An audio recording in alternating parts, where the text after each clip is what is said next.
Bueno, buenos días a todos y todas. Primero que todo, pues muchísimas gracias al Consejo por esta invitación. La idea de hoy es contarles un poco la experiencia que hemos tenido desde IDOM en el estudio de las ciudades colombianas y cómo hemos estudiado la sostenibilidad y la resiliencia de estas al cambio climático. Para los que no nos conocen, IDOM es una multinacional de origen español, llevamos más de 60 años en el mercado, somos más o menos 5.500 personas en el mundo. En Colombia somos más o menos 550, es una de las oficinas más importantes de Latinoamérica. Y de la mano del BID y de Findeter hemos desarrollado los estudios de ciudades sostenibles y competitivas para más de 40 municipios colombianos y otros 40 más en Latinoamérica. La idea de hoy es mostrarles un poco los resultados que hemos obtenido a lo largo de todos estos estudios en los últimos 10 años, específicamente de las ciudades colombianas. Entonces, la idea es hablar un poco hacia dónde va el mundo, cómo estamos hoy en las ciudades colombianas que hemos estudiado, que digamos que son ciudades intermedias muy representativas de lo que está ocurriendo, y qué debemos hacer.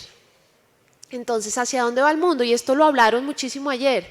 La población mundial está inmersa en un proceso incremental de abandono del suelo rural y está concentrándose en las ciudades. El 55% de la población mundial hoy vive en las ciudades y se prevé que para el 2050, que son nuestros años futuros de escenarios de crecimiento, sea del 68%.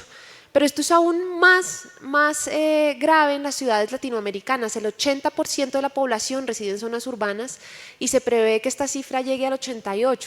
Esto que nos genera un reto enorme a los planificadores urbanos, un reto enorme al gobierno, un reto enorme a las constructoras que están aquí presentes, porque tenemos que ser capaces de responder a las necesidades de vivienda que se están generando y a hoy en algunos casos no estamos preparados. Como les decía, y en América Latina y en Colombia además tenemos una concentración en grandes metrópolis que están creciendo de manera insostenible. Este es el caso de Bogotá región, que todos conocen. Estamos ocupando el suelo de manera indiscriminada, dispersa. Bogotá no es capaz de responder a las necesidades de vivienda y las personas están empezando a vivir y las constructoras están desarrollando sus proyectos en los municipios aledaños a Bogotá, y esto está generando una permanente conmutación entre los municipios y Bogotá, generando obviamente esto un crecimiento insostenible a largo plazo. Esto, por ejemplo, es un ejemplo de las ciudades que hemos estudiado, Valledupar. Este es el desarrollo de vivienda de interés social en la periferia. Estos son de estos proyectos de vivienda de interés social nacional que se desarrollaron en algunos años, que pretendían en buena medida habilitar suelo para vivienda de interés social, pero lo que hacían era habilitar rápidamente suelo rural a suelo urbano a través de los macroproyectos, y se generaron proyectos en las periferias de las ciudades poco comunicados, con bajos niveles de espacio público, bajos equipamientos. Entonces, al final, estos proyectos en algunos casos se convirtieron en unos guetos y en una problemática, un poco repitiendo lo que ocurrió en México también. Entonces, pues es como una alerta de qué tipo de ciudad queremos construir y qué tipo de proyectos de vivienda social queremos construir para la población más vulnerable. Esto es un caso opuesto, es vivienda de estratos socioeconómicos altos en Chía. Esto está ocurriendo en toda la sabana de Bogotá. Chía ya no tiene suelo rural, muy poco, realmente agrícola ya no le queda. Ya vamos a ver datos específicos del resultado del estudio de huella urbana de Bogotá región que hicimos en el año 2018 y que es un poco la base del plan de ordenamiento territorial que se hizo en su momento para Peñalosa. Igual Claudia lo retomó y también muchas de las decisiones de región metropolitana se basaron en este estudio que hicimos. Entonces miren lo que está ocurriendo acá, bajísimas densidades para poquísima población al final. Entonces, pues esto a largo plazo, en temas de sostenibilidad, pues no es tan recomendable. Estamos teniendo crecimiento descontrolado de viviendas informales. Esto es en Armenia. Son viviendas informales, personas que llegan de Venezuela, empiezan a ocupar pequeños riachuelos de Armenia. No hay control, la alcaldía no tiene la capacidad técnica y no tiene la capacidad de realmente llegar y controlar este tipo de crecimientos, y lo que están haciendo es responder después de la invasión. Entonces se caen las casas, ellos llegan, tienen que ver cómo sacan a las personas o cómo reconstruyen estos pequeños guetos que se están construyendo en las zonas de riesgo no mitigable. Estamos ocupando suelo de alto riesgo no mitigable de inundación, de erosión, y al final pues estos son los resultados. La concentración que les decía de los polos de atracción en zonas residenciales, las malas condiciones del transporte público y los altos niveles de congestión. Esto al final hace que las ciudades latinoamericanas, y ya lo vamos a ver, empecemos a convertirnos en mayores emisores de gases de efecto invernadero. Hoy no lo somos, no somos los grandes aportantes de gases de efecto invernadero, no estamos aportando al cambio climático como una ciudad europea o una ciudad estadounidense, pero vamos a llegar allí en algún momento dado si no tenemos un crecimiento urbano sostenible. Este es el ejemplo de ciudades vulnerables, poco resilientes al cambio climático. Esto es San Andrés y Providencia, después de los huracanes. Y ya para ver cómo estamos hoy, estas son todas las ciudades latinoamericanas que hemos estudiado a lo largo de los últimos 15 años, todas las que ven allí. Y aquí vemos las colombianas. Entonces lo que vamos a ver es empezar a comparar cómo están estas ciudades en términos de algunos indicadores. Estudiamos Cartagena, estudiamos Pasto, estudiamos Valledupar, Bogotá región, área metropolitana de Cúcuta, Riohacha, Ibagué, Neiva, Armenia, y pues tenemos digamos que una comparativa bastante interesante en algunos indicadores. ¿Qué incluyen estos estudios para que se hagan una idea? Tenemos entonces un estudio de cambio climático, un estudio de crecimiento urbano, y la combinación de estos dos nos debe generar soluciones en cuanto a mitigación, es reducir las causas para poder realmente reducir los impactos, y soluciones en términos de adaptación, cómo preveemos los impactos del cambio climático y nos adaptamos a los mismos. En adaptación está muy asociado a todos estos temas que han hablado en las últimas paneles de este foro, y son las soluciones basadas en la naturaleza. Estas son importantísimas dentro del ámbito de cómo las ciudades se adaptan al cambio climático. Y tanto mitigación como adaptación están siempre asociadas a una estrategia urbana integral. Todo está atado a cómo crecen las ciudades. Entonces yo veía ayer ejemplos súper interesantes de cómo están reciclando los escombros de las construcciones para construir esto. Todo en la cadena de valor es importantísimo, pero cuando hacemos un poco de zoom out en cómo están respondiendo las ciudades al crecimiento, pues como decía Nicolás ahorita, hay que empezar a bajar desde esa gran escala a esa pequeña escala, y pues igual como decían ayer, todas las soluciones de pequeño o bajo impacto son importantes. Y aquí lo que vamos a analizar y les vamos a mostrar es diferentes indicadores para las ciudades colombianas. Entonces vamos a analizar cómo estamos en límite urbano, cómo estamos en términos de densidad, cómo estamos en términos de emisiones de gases de efecto invernadero, cómo están las ciudades colombianas en cuanto a su adaptación y mitigación al riesgo, a los riesgos de inundación, a los riesgos de deslizamientos, cómo estamos en equidad, que yo creo que es uno de los peores, y cómo estamos en espacio público. Entonces lo que ven acá es en rojo el valor medio de todas las ciudades latinoamericanas estudiadas bajo la misma iniciativa, el valor óptimo, el verde, y cómo están el valor medio de las ciudades colombianas. Entonces si se dan cuenta, en espacio público rajados, ya vamos a ver cómo estamos de indicador, en equidad bastante rajados, en densidad de emisiones no tanto, ya les explico un poco, y en riesgos también un poco más rajados, por así decirlo. Se ve súper borroso, ¿no? Qué lástima. Bueno, este es uno de los principales indicadores que analizamos, es el límite urbano. Entonces aquí se dan cuenta, tenemos una comparativa entre cómo ha crecido Valledupar en los últimos años y cómo ha crecido Pasto. Y tenemos una tasa media de crecimiento anual de 2,5 en promedio para las ciudades colombianas.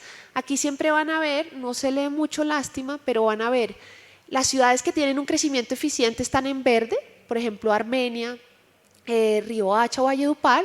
Las ciudades que tienen un crecimiento ineficiente o muy ineficiente, Villavicencio, Santa Marta, Cartagena, eran de las ciudades con crecimientos más ineficientes. Villavicencio tiene un crecimiento sobre su suelo rural, sobre su vial suburbano, sobre el suelo de expansión disperso, desconectado, y realmente están ocupando suelo a mayor velocidad de lo que realmente la población está creciendo. Esto es lo que nos saca este indicador. Tenemos una población creciendo y una huella urbana creciendo. En la medida que la población y la huella crezcan de manera similar, la tasa da un buen indicador. Si yo estoy creciendo más en huella que en población, ese indicador entonces empieza a ser deficiente. Aquí tenemos el caso de Bogotá región, no se ve tan dramático como debería, pero si tienen aquí lo que pueden ver es cómo tenemos una huella urbana continua en Bogotá. Bogotá ha crecido en sí misma de manera continua porque tenemos poco suelo de expansión ya. Y miren lo que está ocurriendo en los municipios vecinos. Realmente más del 50% del crecimiento de los municipios vecinos se ha dado de manera dispersa. Miren, esto es Fusagasugá, esto es Chinauta. Vamos ocupando el suelo con bajas densidades, viviendas de estratos socioeconómicos altos, y los municipios que están creciendo, digamos, de manera más compacta, miren este comparativo tan interesante. La Calera tiene en sí mismo su crecimiento de compacto de la gente que realmente es de La Calera, ocupa 87 hectáreas. Y todos los condominios que rodean a La Calera, que ustedes conocen, de estratos socioeconómicos altos de los bogotanos, ocupan 1.160 hectáreas. Y son proyectos que no le dejaron un metro cuadrado de espacio público a La Calera. ¿Por qué? Porque eran parcelaciones rurales, no tenían exigencias. No estoy diciendo que los constructores lo hayan hecho mal, ni mucho menos. Estoy diciendo que la norma era esa. Cuando La Calera se empieza a dar cuenta de lo que está ocurriendo y que además de todo tenemos desactualizado el catastro, entonces todos estos condominios son estrato 1 y 2, en suelo rural. Y no están contribuyendo con el predial que deberían para que La Calera realmente pueda usar ese predial y construir el espacio público y los equipamientos que requiere para la gente que realmente es de La Calera. Entonces miren lo que está ocurriendo, y esto es en toda la sabana y en muchas ciudades colombianas. Miren Chía, 436 versus 1.525 de ocupación dispersa, de baja densidad de estratos socioeconómicos altos. Sopó 60 versus 663.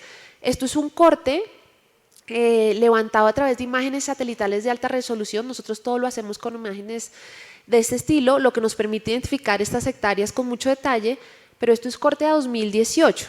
Imagínense a hoy, esto debe ser todavía peor.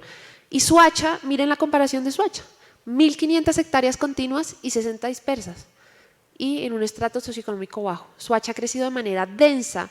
Madrid y Mosquera han crecido de manera mucho más densa, son edificios, son estratos socioeconómicos medios. Entonces ahí empezamos a ver, bueno, cómo estamos equilibrando a la sociedad en el territorio. Bueno, aquí había un dato comparativo. Esto es, si nos comparamos con el área metropolitana de Asunción, Paraguay, pues obviamente no estamos tan mal. En cuanto a tasa media de crecimiento anual, Bogotá está en 1,9, pero si nos comparamos pues con un Valparaíso, pues sí estamos un poco peor. Este indicador es de todos estos crecimientos inconexos. 15% de los crecimientos de las ciudades colombianas se están dando de manera inconexa. Río Negro es un gran ejemplo, que yo creo que hoy ese indicador es mucho más. 5 de cada 10 hectáreas de crecimiento de Río Negro son inconexos realmente al casco urbano. Si ustedes aterrizan cuando van a Medellín, es impresionante, porque además ya no estamos viendo bajas densidades, estamos viendo torres en el suelo que antes era rural. Estamos cambiando las densidades del suelo sin pensar en las implicaciones que esto tiene sobre el medio ambiente, y al final 3 de cada 10 hectáreas crecen de manera discontinua, con una baja densidad y de manera desconectada. Aquí vemos las ciudades, igual lo que les decía, cuáles tienen ese indicador, cuáles son más compactas y cuáles son más dispersas. Y al final, en términos de densidad y límite urbano, el 20% de las ciudades van a duplicar su superficie, de las ciudades colombianas, van a aumentar los costos de infraestructura. ¿Cuánto nos cuesta crecer así? Y aquí es donde los alcaldes nos ponen atención. Les decimos, bueno, uno les echa el cuento, y cuando les decimos, pero es que le va a costar un 50% más llevar infraestructura de transporte a estos lugares, que si usted crece bien ya, si se planifica hoy ya, es muchísimo menos costoso, pero no estamos hablando solo de plata, estamos hablando de costos ambientales y de costos sociales también. Aumentamos los tiempos de distancia, disminuimos la calidad de vida de nuestros habitantes y aumentamos, por supuesto, el impacto ambiental. Se prevé que la densidad de las viviendas en las ciudades colombianas va a tender a reducirse al 2050 a 56 viviendas por hectárea. Esto es bastante bajo. Aquí tenemos el indicador de emisiones de gases de efecto invernadero que les contaba. Las ciudades latinoamericanas emiten entre 1 y 3 toneladas per cápita de gases de efecto invernadero, y estamos muy lejos. Miren, las ciudades europeas emiten 7 toneladas y las ciudades estadounidenses 16. Sí, las latinoamericanas no estamos mal, pero se prevé que a largo plazo sí estemos aumentando en emisiones. Aquí lo que ven, Cartagena y Cúcuta son, digamos que tienen mayores emisiones, pero se da principalmente por 2 razones, por las fugitivas del petróleo. Tenemos las refinerías, ahí eso genera en Cúcuta bastantes emisiones, y Cartagena tiene un impacto importante del puerto y el aeropuerto internacional, que se le carga como tal a la ciudad. Entonces, por eso tenemos ciudades colombianas que tienen mayores emisiones, sin embargo, pues nunca llegamos a ser a los niveles europeos.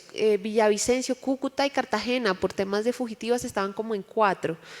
Sin embargo, también tenemos un tema importante en las ciudades y es que somos capaces de absorber muchas emisiones. Por ejemplo, Riohacha emite, pero tiene un entorno natural tan importante que absorbemos muchísimo. Entonces, al final, cuando sacamos nuestro promedio, somos capaces de tener indicadores muy positivos.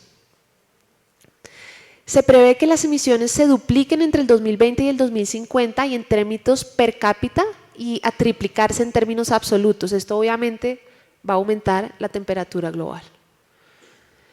Aquí está el indicador de riesgos naturales. Entonces, el 7% de la población de estas ciudades colombianas estudiadas habita en zonas vulnerables. Tenemos algunas, aquí se dan cuenta que los indicadores empiezan a aparecer más ciudades en rojo. Tenemos Pasto, Neiva, Armenia, Cartagena, Santa Marta, Valledupar, con unos indicadores de superficie de vivienda y de población expuesta a riesgos naturales muchísimo más altos. Aquí les voy a mostrar, esto es el río Guatiquía en Villavicencio, una tasa de retorno de 100 años. Y esto fue muy interesante, esto lo hicimos para, dentro de los estudios, hacemos estudios de inundación, hacemos modelos digitales del terreno a unos 5.000 que nos permiten identificar con una tasa de retorno de 100 años qué va a ocurrir. Y fue muy interesante porque cuando le mostramos al alcalde de Villavicencio en el 2015 este estudio, ellos estaban haciendo la modificación del plan de ordenamiento territorial y querían poner suelo de expansión en el margen superior del río. Cuando les mostramos este video, dijeron, bueno, igual el suelo de expansión no debe quedar allí. Estaban ya habilitando suelo de expansión, estaban habilitando suelo para vivienda campestre ahí. En esta tasa de retorno de 100 años incluso se inunda el aeropuerto de Villavicencio. Entonces aquí el alcalde dijo, bueno, igual de pronto por aquí no debo crecer. Entonces esta es la importancia de planificar de manera integrada. Las viviendas en riesgo van a aumentar en un 30%, obviamente van a aumentar las pérdidas anuales de viviendas y de vidas, van a aumentar los costos de reconstrucción y los costos de reubicación. Aquí tenemos el indicador de equidad, que es bastante impactante en la mayoría de ciudades colombianas. Miren el caso de Riohacha. El 80% de la superficie reside en niveles socioeconómicos bajos. Tenemos el 80% de la población de esta ciudad residiendo sin pavimento, sin servicios públicos, versus un Río Negro en donde solo es el 11%. Entonces, al final, 1 de cada 2 hectáreas de estas ciudades estudiadas reside en niveles socioeconómicos bajos. Cartagena, Santa Marta también es una de las ciudades más dramáticas, Valledupar, Cúcuta. Cúcuta tuvo un impacto enorme, el crecimiento de Cúcuta a raíz de la migración venezolana, pues la alcaldía no tuvo la capacidad técnica de acoger esto y las invasiones empezaron a dar en zonas de riesgo descontroladamente. Entonces, al final, desde el gobierno nacional y desde el gobierno local, en muchos casos no somos capaces de dar esa respuesta rápida.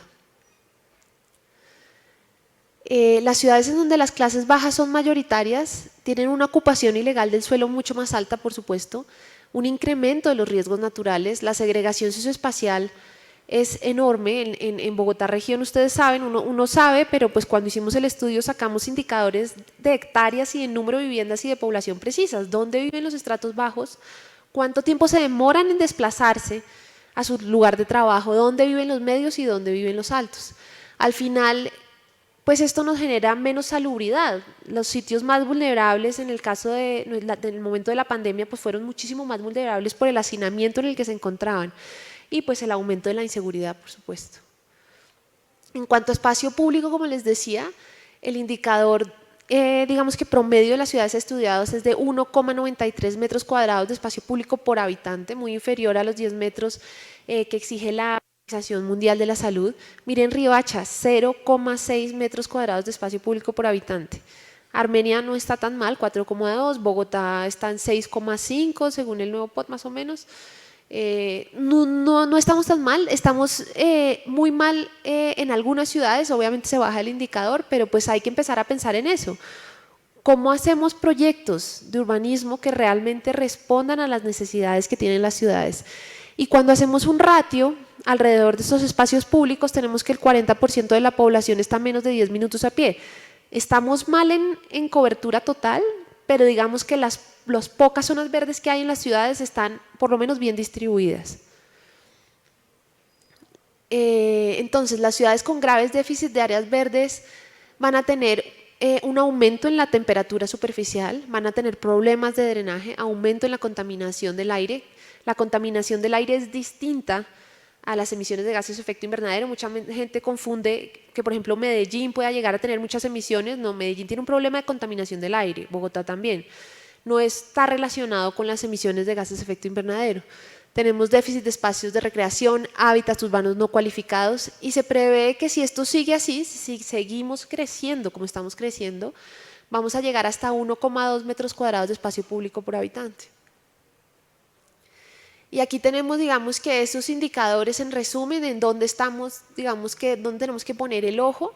Las ciudades colombianas, si ustedes miran, son ciudades densas, no somos ciudades de bajas densidades en general, llegamos a densidades de 200 viviendas por hectárea, pero la pregunta es, ¿son densidades cualificadas? ¿Estamos generando proyectos de densidades realmente cualificadas con espacio público y equipamientos en donde realmente la población esté viviendo en un entorno urbano cualificado? Y al final, en estos estudios, ¿qué hacemos? Hacemos todo este diagnóstico y construimos 3 escenarios. Un escenario tendencial, ¿qué pasaría si seguimos creciendo como hemos venido creciendo con las tendencias de los últimos 20 años?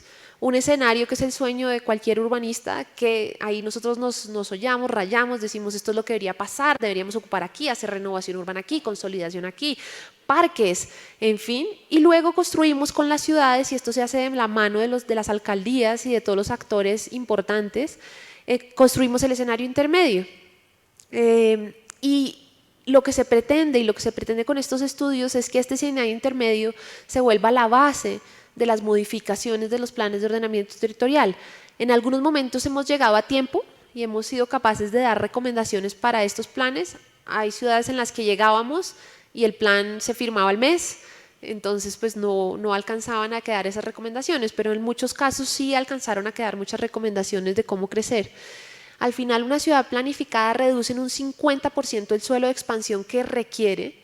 Una ciudad planificada y densa reduce en un 150% los costos de inversión de infraestructura, de urbanización y de servicios, y puede llegar a reducir en un 25% las emisiones de gases de efecto invernadero, porque vamos a tener a las personas moviéndose en bicicleta, caminando, vamos a tener mezcla de usos del suelo. Esa ciudad de 15 y 30 minutos de la que habla la alcaldesa de Bogotá todo el tiempo, esa es la ciudad que se quiere construir para realmente poder reducir las emisiones, que la gente no tenga que coger el carro para ir al trabajo todos los días. Y lo que les decía de los costos, la relación de inversión entre un escenario tendencial y un planificado. Miren aquí el escenario, esto es una huella que tiene mucho detalle al final, pero miren el tendencial, miren qué ocurriría si realmente crecemos con esas densidades que venía creciendo Valledupar. Y ese suelo no se requiere. ¿Y cuánto nos cuesta? Nos cuesta 4 veces más crecer mal, llevar infraestructura. Entonces, al final, los estudios lo que proponen es qué debemos hacer. Y yo creo que Findeter y el BID se dio cuenta que a algunos proyectos les faltó un paso más, porque nos quedábamos en recomendaciones. Entonces, en las últimas ciudades, por ejemplo, acabamos de terminar Lima y Callao. Lima y Callao es dramático, o sea, Bogotá región estamos, que no me oiga ningún peruano, pero estamos divinamente al lado del crecimiento de Lima y Callao, es insostenible. El porcentaje, el 60% de la población está en niveles socioeconómicos bajos. Bogotá es una ciudad de clase media, Bogotá región. Lima y Callao es una ciudad de clases socioeconómicas bajas en unas condiciones urbanas realmente inhabitables. Entonces, al final, el BID y Findeter, el BID en la mayoría de Latinoamérica y Findeter implementó esto aquí en Colombia. Lo que hizo fue coger nuestras recomendaciones y dijo, bajémoslas a proyectos piloto y desarrollen el proyecto piloto a nivel de detalle para que las ciudades realmente vean que las pequeñas intervenciones urbanas realmente generan un cambio en la sociedad. Lo que ha ocurrido en Medellín y que debería seguir ocurriendo en todas las ciudades, o lo que está ocurriendo en Barranquilla, que es un gran ejemplo de cómo esa inversión en proyectos urbanos realmente cambia la calidad de vida de las personas y cambia cómo las personas se mueven por la ciudad, cómo viven en la ciudad, como pues el río en Barranquilla, lo comentábamos hace poco. Hubo gente que nunca vio el río, hoy el río se siente en Barranquilla, eso es súper importante.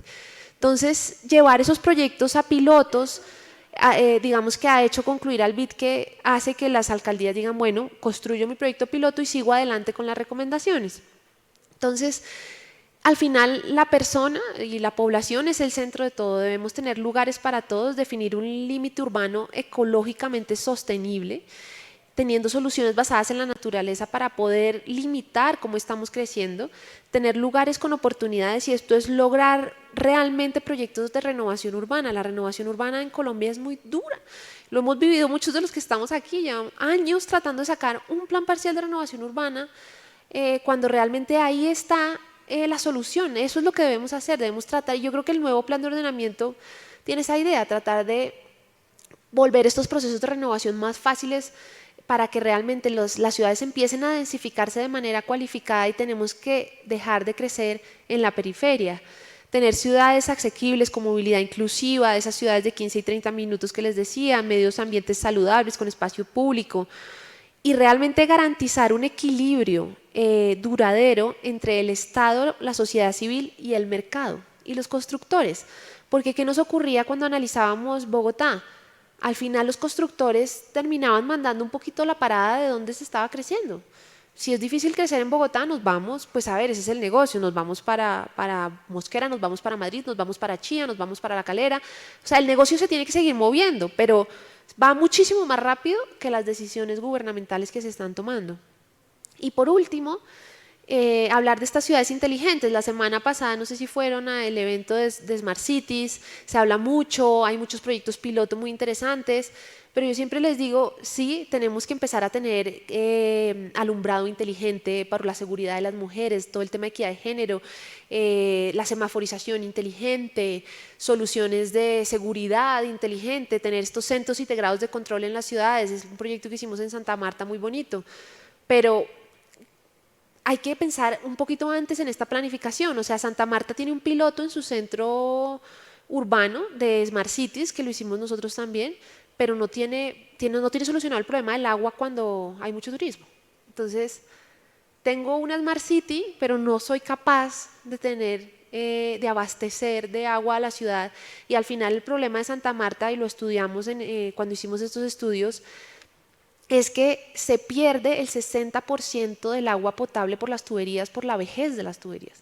Entonces, no hay que hacer una gran solución, o sea, no hay que traer agua del río Magdalena, no, es que arreglemos, se está perdiendo el 60% del agua potable. Entonces, pues hay que pensar un poco como a todas las escalas.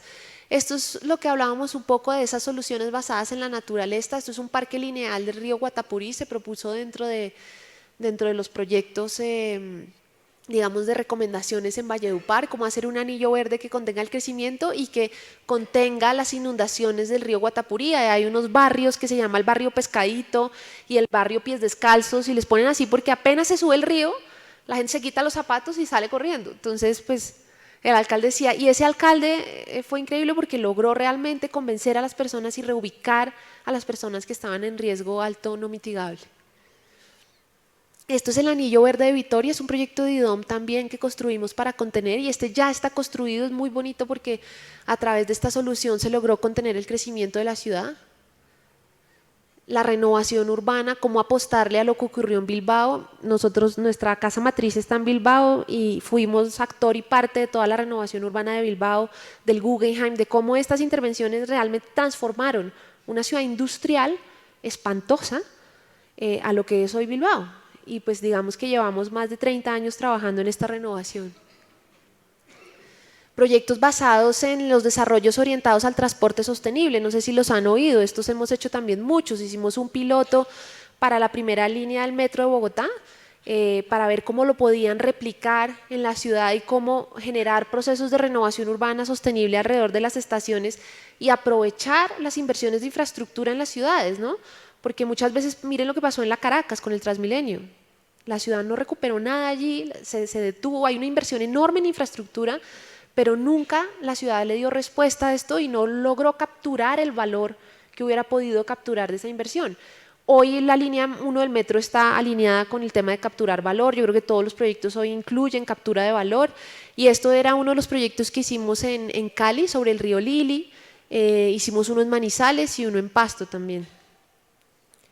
Esto es en Tegucigalpa, es una solución basada en la naturaleza, es un plan urbano ambiental para lograr contener y recuperar zonas deterioradas de la ciudad y buscar reducir el riesgo de inundación del río Choluteca. Este también lo están construyendo. Y al final, pues tenemos que tener, lo que les decía, no quedarnos allí, ¿no? Tenemos que priorizar las inversiones, fortalecer a las instituciones que toman estas decisiones, aumentar la capacidad técnica de los municipios, porque muchas veces nos pasa, ¿voy bien de tiempo o me pasé? ¿Alguien? ¿No? Bien. Al final lo que nos pasaba es que teníamos unas geodatas bases de toda la información buenísima para entregarle a la ciudad, pero no había una persona que manejara ArcGIS en la alcaldía. Ellos seguían manejando AutoCAD. Entonces nos tocaba capacitar cuál es la herramienta, cómo la pueden utilizar. A raíz del estudio de huella urbana nació este observatorio urbano regional, de ahí se sacaron muchísimos datos y la idea es poder ir actualizando toda esta información a través de imágenes satelitales, pero tiene que haber capacidad técnica. En Bogotá, por supuesto, teníamos muchísima capacidad técnica, pero pues en Valledupar no, en municipios en donde no lográbamos que esta información realmente se utilizara. Y formular estos marcos regulatorios que permitan acceder a la financiación de los proyectos urbanos que van a realmente transformar a nuestras ciudades y consolidar un territorio sostenible, competitivo, en donde todo se integre, se coordine el uso del suelo, la movilidad, el transporte, los servicios públicos y las áreas de actividad económica, para finalmente apuntarle y apostarle a soy una ciudad sostenible, luego soy una ciudad inteligente y todo lo que esto implica. Muchas gracias.